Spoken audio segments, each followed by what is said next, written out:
Capítulo 32. Fiquei andando de um lado para o outro na minha tenda, tentando controlar a minha fúria. Meu sangue corria mais rápido do que de um cavalo sendo chicoteado. Eu estava de que, a qualquer momento, ele viria, com a cabeça baixa, envergonhado, implorando perdão pelo seu comportamento. Minha cabeça latejava, e esfreguei as têmporas enquanto cavava um caminho no tapete. Recobrar o bom senso.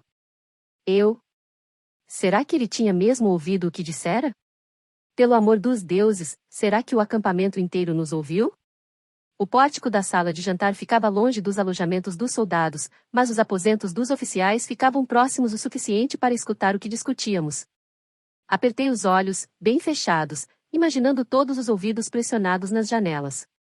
Eu sabia que Raf estava sob pressão, e as notícias adicionais de hoje sobre a divergência do reino apenas haviam aumentado a tensão, mas eu também estava sob pressão. Soltei o ar sibilando e frustrada, entre dentes.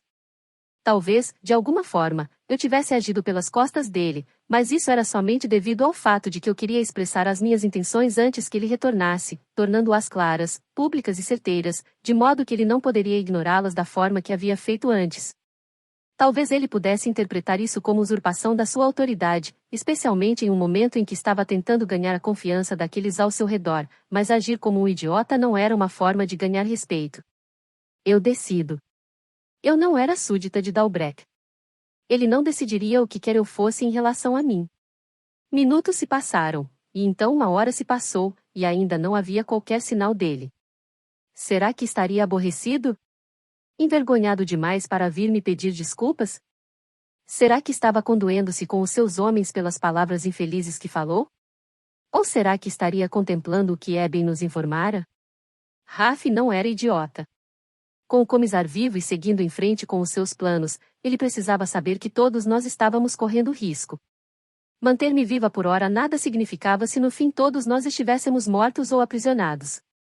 Só porque Morriga era o primeiro alvo do comissário, isso não queria dizer que Dalbrek não seria o próximo. Apanhei um travesseiro da minha cama e o soquei, e depois o joguei contra a cabeceira. Brincar com a espada. Eu ainda podia ouvir a ênfase sarcástica dele na palavra brincar. Talvez isso fosse o que tinha doído mais. O fato de que ele não acreditava em mim, valorizando apenas o seu tipo de força e não o tipo de força que eu tinha. O tipo de força que tinha salvado os pescoços de nós dois. Caden fizera por merecer um bom calombo na canela quando tentará fazer o mesmo comigo. Não era tarde demais para que eu fizesse com que Raf ficasse com um calombo na canela por isso também. Talvez ele precisasse mesmo era de um galo na cabeça. As laterais da tenda estremeciam com o vento, e um lento e distante ribombo soava como se os céus tivessem sido atraídos para a nossa tempestade. Adicionei lascas de madeira ao fogão. Onde será que ele estava? Joguei para o lado a cortina da entrada da tenda. 2 guardas deram passos à frente para bloquear o meu caminho, cruzando as alabardas na minha frente. Por favor, Vossa Alteza, volte para dentro. Pediu um deles. Uma ruga franzia o rosto dele, que parecia genuinamente assustado. Eu realmente não quero, ele não estava disposto a terminar o pensamento. Arrastar-me de volta para os meus aposentos como o rei ordenou? Ele assentiu. Outro guarda afligia-se com o eixo da sua alabarda, recusando-se a olhar nos meus olhos. Com certeza ele nunca teve que ficar de guarda para uma prisioneira como eu antes, prisioneira esta que era uma convidada do rei meras horas atrás. Somente por eles, recuei e apanhei a cortina para fechá-la, rosnando enquanto fazia isso. Apaguei as luzes do candelabro, e o aposento reluzia com a parca iluminação das brasas do fogão. Eu estava fervendo de raiva porque Raf não havia vindo até aqui ainda, implorando de joelhos pelo meu perdão. Caí na cama, tirando uma das botas, depois a outra, e então joguei-as para o outro lado do quarto. As 2 foram parar na parede da tenda, e cada som oco das batidas era pateticamente insatisfatório. A fúria apunhalava a minha garganta como se fosse um osso doloroso que eu não conseguia engolir. Eu não queria dormir assim. Rocei meus cílios molhados, piscando para limpar as lágrimas. Talvez eu devesse ter explicado para ele em particular. Será que eu conseguiria tê-lo feito entender? Mas eu pensei nos nossos muitos quilômetros viajando do Sanctum até aqui, em todas as vezes em que ele, de uma forma bem habilidosa, havia desviado a conversa do assunto de Morriga. Nós só temos que chegar ao posto avançado por hora. Ele tinha feito isso repetidas vezes, de forma tão sutil que eu nem mesmo consegui notar. Nessa noite, ele não tinha se dado ao trabalho de ser sutil. Tudo o que consegui dele foi uma dispensa curta, grossa e arrogante. Não. Sem qualquer chance para discussão. Lia. Dei um pulo da cama, inspirando o ar, alarmada. Era a voz dele. Logo do outro lado da cortina. Lenta e baixa. Reservada. Eu sabia que ele viria resolver isso. Fui andando até a ponta da cama, limpando rapidamente o meu rosto com as palmas das mãos. Pressionei as costas junto à larga coluna da perna da cama e inspirei fundo, um ar renovador. Entre. Falei baixinho. A cortina foi aberta, e ele entrou na tenda. Meu estômago se revirou. Apenas 2 horas haviam nos separado, mas a sensação dessas 2 horas era tão longa quanto a minha jornada por todo o Canlanteux. As piscinas de cristal escuro dos olhos dele aqueciam o meu sangue de uma forma que fazia com que eu me sentisse perdida para tudo mais no mundo que não fosse ele. Seus cabelos estavam desgrenhados, como se ele tivesse saído numa cavalgada rápida para se livrar das frustrações acumuladas. Sua face estava calma agora, os olhos, suaves, e eu estava certa de que um bem ensaiado pedido de desculpas esperava nos seus lábios. Ele buscou a minha face, com ternura no olhar contemplativo. Eu só queria ver como você está, disse ele, baixinho.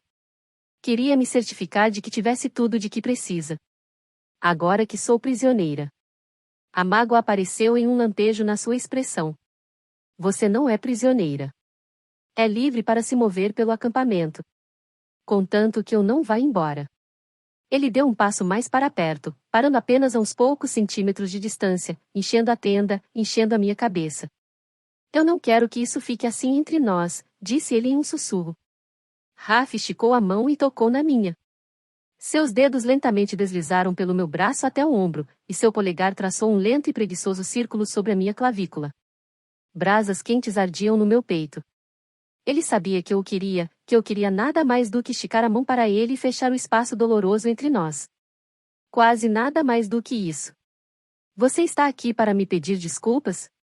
Ele deslizou a mão atrás das minhas costas, puxando-me para mais perto dele, com os quadris vindo de encontro aos meus, e os lábios roçando o lóbulo da minha orelha.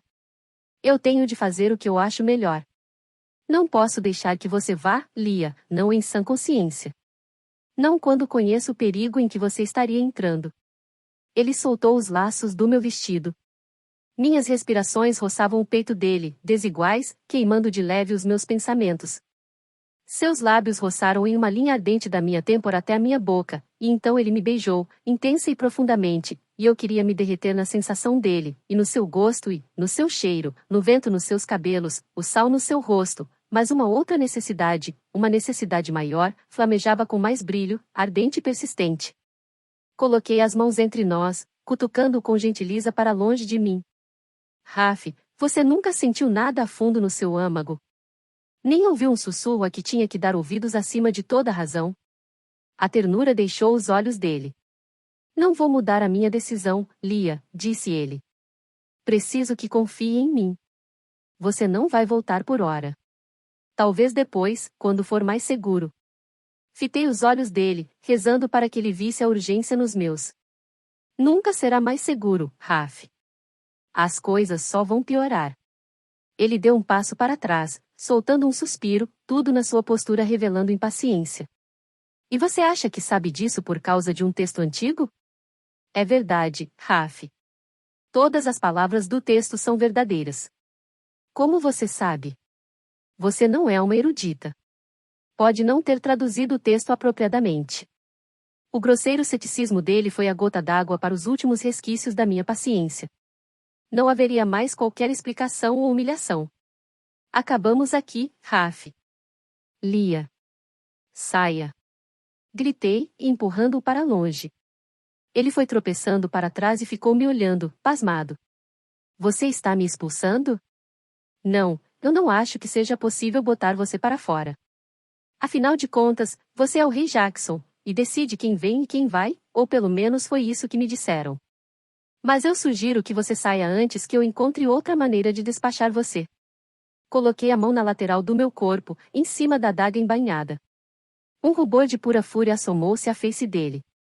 Ele se virou e saiu tempestivamente, quase arrancando a cortina da porta. Nós veríamos quem ia recobrar o bom senso primeiro. Madame Rattoni apareceu na minha tenda cedo na manhã seguinte, junto com Vila e Adeline. Curiosamente, Madame Agui as acompanhava, embora ela nunca tivesse feito isso antes. Soltei um suspiro por dentro. Sim, os oficiais e todas as esposas haviam ouvido nossa feia discussão, e certamente Madame Agui estava com a esperança de conseguir suculentos detalhes adicionais, mesmo que o propósito oficial da sua visita fosse o de entregar os acessórios para combinarem com o meu vestido para a festa daquela noite. Adeline ergueu um cinto de cota de malha incrustado com safiras. Mais uma vez, fiquei maravilhada com a extravagância, especialmente aqui, neste remoto posto avançado. Em seguida, Vila expôs uma ombreira prateada com joias que tinham um intrincado padrão em alto relevo. Diga-me, as mulheres dalbrechianas algum dia usaram essa ombreira em batalha? Ah, sim. Respondeu-me Vila. É por isso que elas fazem parte de nosso vestido tradicional. Marabella foi uma grande guerreira antes de ser rainha. Mas isso foi há centenas de anos, acrescentou Madame Agui, erguendo as sobrancelhas em repulsa. Nossas damas e rainhas não vão mais para as batalhas. Hoje em dia, é desnecessário. Não tenha tanta certeza disso, fiquei tentada em dizer. Madame Rattoni deu uma última olhada em tudo que estava exposto em cima da mesa e disse: Passaremos aqui depois para ajudar você a se vestir. E faremos o seu cabelo. Com um cordão de prata, acrescentou Vila, entrelaçando as mãos com a expectativa. Ouvi um zelo tenso nas vozes delas, como se estivessem tentando apagar a mortalha sombria da discussão da noite passada. Vocês vão estar todas ocupadas arrumando a si mesmas, respondi. Posso me virar sozinha? É mesmo? Perguntou-me Madame Agui em tom de dúvida. É assim que as coisas são feitas lá em Morriga? Ninguém cuidava de você? Ela ergueu o lábio com uma piedade condescendente. Sim, soltei um suspiro. Nós não passamos de selvagens em Morriga. É de se admirar que o seu rei fosse arranjar um casamento com uma da nossa espécie.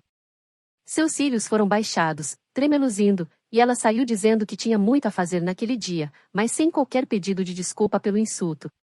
Talvez, agora que o rei dela havia me atacado verbalmente, ela se sentisse livre para fazer o mesmo. 6 guardas chegaram à minha tenda pouco tempo depois. Percy, o líder deles, informou-me que eles seriam minha escolta do dia. Então essa era a versão de Raf de ser livre para ir onde eu desejasse? 6 guardas, até mesmo dentro das muralhas de Marabella. Eu imaginava que deveria encarar como elogio o fato de que ele me levava mais em consideração as minhas habilidades do que admitiria. Na mesma hora, decidi que tinhas muitos lugares onde teria que ir hoje, não apenas para que todo o posto avançado pudesse partilhar da diversão dos 6 guardas trotando atrás de mim, como também porque, de uma forma ou de outra, eu iria embora sim, e precisava cuidar dos detalhes. Primeiramente, fui até o cercado inferior, dando uma olhada para ver os nossos cavalos vendanos, que agora também estavam sob custódia do rei. Olhei para o portão inferior, onde os cavalos iam e vinham, que estava fechado. Nós nunca conseguiríamos passar por aquilo, mas pelo menos eu sabia onde os cavalos e equipamentos de cavalgada estavam. Eu pensaria no restante depois. Em seguida, fui até a copa, e o cozinheiro não ficou feliz com a minha intrusão, dizendo que poderia levar alguma coisa à minha tenda. Fingi que não sabia ao certo o que eu queria, e então analisei em detalhes as prateleiras e a despensa. Infelizmente, quase tudo estava armazenado em grandes sacos ou contêineres a granel. Peguei uma das tigelas dele e enchi-a com punhados de pinhões, pão ázimo e um pouco de figos doces. Ele observou a minha escolha de alimentos e olhou de relance para minha barriga. Abri um sorriso tímido, deixando que ele tirasse as próprias conclusões. Em seguida, andei com dificuldade até os alojamentos do médico para falar com o cirurgião. Caden e Eben tinham ido tomar banho, mas o cirurgião estava examinando a ferida de Gris. Ele me mostrou que ela se curando bem na maioria dos lugares, mas uma parte da carne estava se juntando mais devagar. Ele disse que se sentia confiante que a ferida se curaria, e então desferiu um austero olhar de relance para Gris. Com um pouco mais de repouso. O grandalhão ficou hesitante, dizendo que estava bem agora. Mas não vai ficar bem se estiver levantando celas pesadas para colocar e tirar dos cavalos 2 vezes por dia, falei. Ou, que os deuses nos livrem, se você tivesse que usar sua espada. Gris sorriu, seus olhos cintilando com pensamentos de lesão corporal. Você gostaria que eu usasse a minha espada para alguma coisa específica? Senti um ardor na barriga. Ele tinha ouvido a discussão, o que queria dizer que todo mundo que estava na sala de jantar ouvirá também. Com certeza Caden estava exultante com esse desdobramento das coisas, mas quando o vi no pátio de trabalho mais tarde, havia somente preocupação nos olhos dele. Ele falou envendando de modo que os guardas não fossem entender. Você está bem? Assenti, tentando ignorar o nó que estava se formando na minha garganta de novo. Caden abriu um sorriso largo. E as canelas de Raf? Eu sabia que ele estava tentando tornar o meu humor mais leve, e por isso fiquei grata. Por ora, bem, mas isso não acabou ainda. Em momento algum achei que tivesse acabado. O voto de confiança dele em mim era como água fresca em uma garganta sedenta. Eu queria abraçá-lo, mas isso apenas teria trazido um escrutínio extra para cima dele. Os guardas ficaram nervosos com essa conversa que não conseguiam entender, como se suspeitassem de que estávamos conspirando, o que estávamos mesmo fazendo, no fim das contas. Dei um passo mais para perto de Caden e sussurrei, para dar a eles algo com que se preocupar. Quando partirmos, Eben terá de ficar para trás com Gris. Seremos apenas nós dois, com Malish por aí, algum lugar. As chances estão contra nós. Ele precisava estar com os outros no Vale dos Gigantes se foi enviado para matar você. Acho que ele está a caminho de Cívica com uma mensagem. De que estou morta. De que você escapou. Eles não vão contar você como morta a menos que tenham um corpo, e saberão exatamente para onde você estará se dirigindo. O que queria dizer que o chanceler e aqueles que com ele conspiravam estariam esperando por mim, provavelmente observando todas as estradas que davam para a cidade. O elemento surpresa não era mais meu. Eu não precisava que isso fosse mais difícil do que já era. Com o canto do olho, vi Tavi e Orrin andando na nossa direção. Eles deram uma volta, cada um deles parando a um lado meu. Nós estamos aqui para liberar os guardas, Vossa Alteza, disse Tavi, lançando um fixo e secante olhar para Caden. Pode ir, Percy, disse Orrin, com um movimento como se o estivesse enxotando. O coronel quer você de volta ao escritório dele. Vá. Tavi voltou um respeitoso assentir na minha direção. Seremos as suas escoltas pelo restante do dia. Pelas ordens de quem? Perguntei. Tavi sorriu. Nossas. Tavi e Orrin não sabiam Vendano, então eu falei, rapidamente, umas poucas e últimas palavras nesse idioma Caden. Nós conversaremos mais depois. Precisamos reunir suprimentos. Tavi pigarreou. E Geb se juntará a nós em breve. A mensagem dele era clara, Geb falava Vendano. Soltei um suspiro. Isso era mais do que lealdade a um rei, era lealdade ao amigo deles.